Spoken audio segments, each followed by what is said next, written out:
soo dhawaada asxaabta nagu xiran adduunka oo dhan daqiiqad kasta oo la joogay ilaa iyo 10,000 oo diyaaradood ayaa dul wareega cirka ayagoo maalin walba qaada malaayiin rakaab ah kuwa oo u suura geliya inay masaafooyin dheer ku gaarsiiyaan waqti gaaban. dhanka kale duulimaadyada caalamiga ah ee loogu kala safro dalka dal waxaa badanaa dhacda in qofku uu boorsooyin badan qaato ama uu garoon wax badan fadhiyo. badanaa diyaaraduhu rakaabka ay wadaan waxay siiyaan cabitaano iyo cunooyin fudud qiyaastii 40 daqiiqo kadib marka ay hawada gasho. daawada waxay kaloo bilaabaan inay ku duulaan joog hoose qadar daqiiqadaha ka hor inta aysan caga dhigan. si kastaba ha noqotee waxaa jira duulimaadyo aysan suuragal ahayn intaasuba. fadlan daawada haddaan ugu cusub tahay ku soo biir asxaabta ku xiran Waasan Official. dhammaantiin waan idiin mahadcelinaynaa sida aad noogu xirantiin. waa mahadsantiin.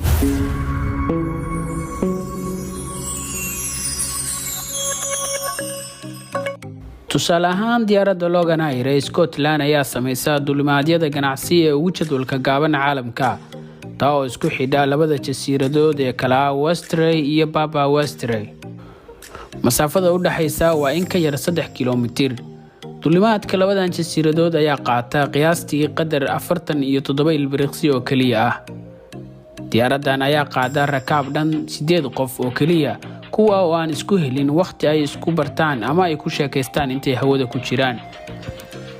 labadan jasiiradood waxay ka mid yihiin jasiiradda Orkney ee ku taala xeebta waqooyi bari ee Scotland halka oo ay ku yaalaan in ka badan 70 jasiiradood kuwa oo aan lahayn wax buundooyin ah oo u dhaxeeya.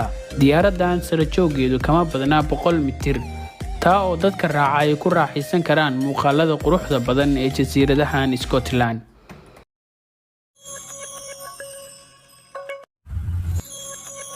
diyaaradda Austrian Air ayaa samaysay duulimaadyadii ugu gaabnaa ee caalami ah kuwa oo isku xira San Gallo Switzerland iyo Friedrichshaft ee dalka Jarmalka.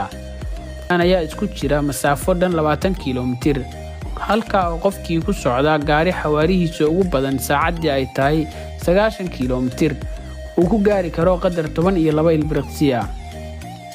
balse daawada xaqiiqdu waxay tahay waxa uu kala dhaxeeya buuro dheer iyo harooyin waaweyn taa oo safarka dhulka ka dhigaysa mid ka badan saacad. sidaas laajligeedna ay dadku badanaa ku safraan diyaaradaha.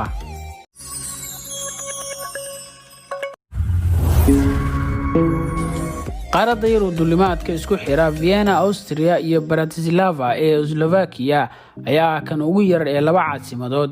masaafada u dhaxaysa waa ilaa iyo 52 kiiloomitir taa oo ka dhigaysa in loo kala socdo qiyaastii 10 daqiiqo.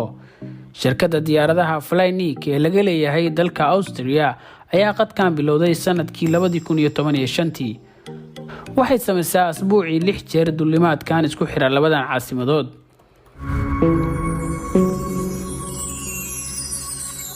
duulimaadka ugu gaaban ee laba qaaradood ee kala goosha waxaa samaysay diyaaradda Royal Air Morocco iyadoo u kala safarta magaalada Danja ee Morocco iyo Jabal Tariq ee boqortooyada Ingiriiska.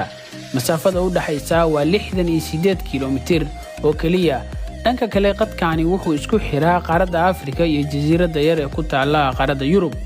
daawada jasiiraddan Jabal Tariq waa meesha kaliya ee caalamka taa oo gegida diyaaraduhu ay dhex marto wadada gawaarida. sida laajligeed marka diyaaraduhu ay degayaan ama ay duulahayaan waxaa gebi ahaanba istaaga isku socodka gawaarida. sidoo kale jasiiraddani waxay caan ku tahay daanyeerada kuwa oo loo soo daawasho tago si la iskula sawiro.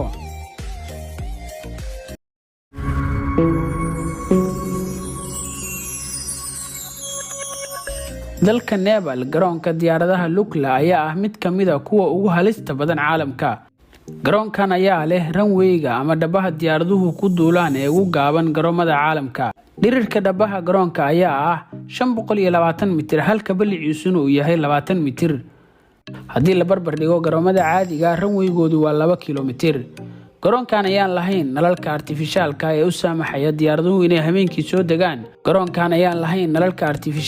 ee u saamaxaya diyaaraduhu inay habeenkii soo degaan. iyo raadeerka haga diyaaradaha toona.